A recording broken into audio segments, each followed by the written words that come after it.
everyone, berjumpa lagi dengan aku Tri Pujastuti dengan NIM 1210255 dari Fakultas Ekonomi dan Bisnis Universitas Swadaya Gunung Jati.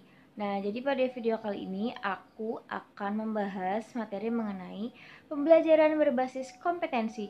Yuk kita simak video berikut ini ya.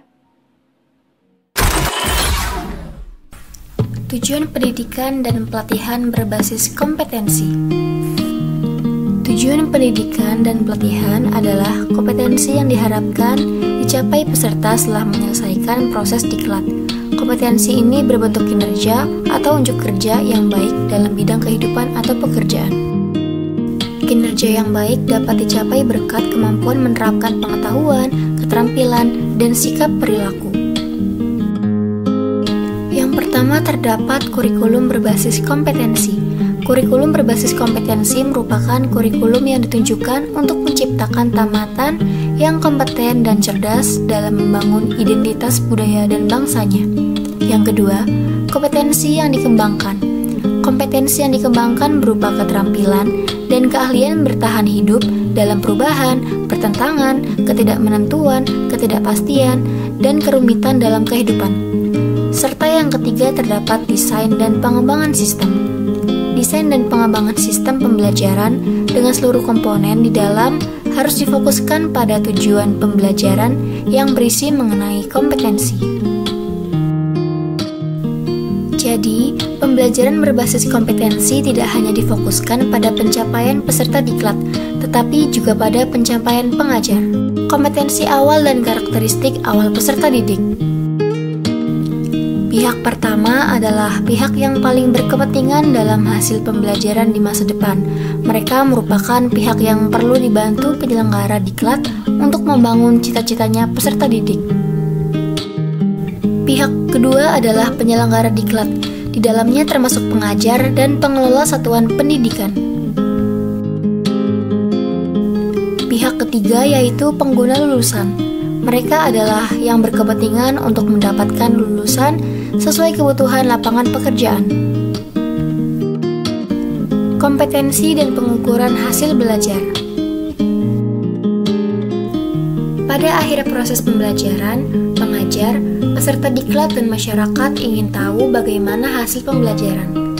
Pendesain pembelajaran perlu membuat alat pengukuran yang dapat mengukur kompetensi yang dimaksud dalam tujuan pembelajaran. Alat ukur yang dinyatakan valid, dana, alat ukur yang dapat mengukur sesuatu yang seharusnya diukur atau reliable. Perbandingan kemampuan dan kompetensi. Berikut ini terdapat kemampuan dalam kawasan pengetahuan, keterampilan, sikap, atau kompetensi dasar. Yang pertama, kemampuan menjelaskan cara membuat proposal penelitian. Yang kedua, kemampuan cara menulis laporan penelitian. Yang ketiga, menguraikan cara penggunaan peralatan laboratorium fisika dengan baik. Yang keempat, menguraikan cara sopan santun dalam kehidupan masyarakat. Serta yang kelima, menguraikan bentuk perilaku gotong royong sesuai ajaran Pancasila. Lalu yang kompetensi, yang pertama, membuat proposal penelitian yang baik. Yang kedua, membuat laporan penelitian yang baik. Yang ketiga, menggunakan peralatan laboratorium fisika dengan baik. Yang keempat, berperilaku sopan santun dalam kehidupan masyarakat. Serta yang kelima, bergotong royong sesuai ajaran Pancasila. Hubungan kompetensi dan strategi pembelajaran. Yang pertama, menentukan tahapan dan langkah kegiatan pembelajaran dengan urutan yang diarahkan pada pencapaian kompetensi. Demikian pula pada saat menentukan metode, media, alat, dan alokasi waktu harus mempertimbangkan kesesuaian unsur. Yang kedua, pengajar melaksanakan rencana strategi pembelajaran yang telah disusun dengan memasukkan upaya pemberian motivasi sepanjang proses pembelajaran agar peserta didik memfokuskan perhatiannya pada seluruh pembelajaran. Berikut ini terdapat hubungan kompetensi dan pengajar atau fasilitator. Yang pertama, fasilitator perlu menguasai bahan pembelajaran dengan baik atau sangat baik. Dengan penguasaan bahan pembelajaran, ia akan mampu tampil meyakinkan pada saat mempetaskan bahan atau saat menjawab pertanyaan dari peserta didik. Yang kedua, fasilitator perlu terampil merancang dan melaksanakan strategi pembelajaran, meliputi tahapan pembelajaran runtut saat menyajikan isi pembelajaran, menggunakan berbagai metode, media, dan alat untuk mengelola waktu secara efisien. Yang ketiga, fasilitator perlu mampu menggunakan sumber belajar yang tersedia di perpustakaan, peralatan laboratorium, dan mampu menciptakan sendiri sumber pembelajaran lain jika sumber belajar ideal tidak tersedia. Yang keempat, fasilitator mampu merancang dan menggunakan alat pengukuran yang baik sesuai kompetensi dalam tujuan pembelajaran.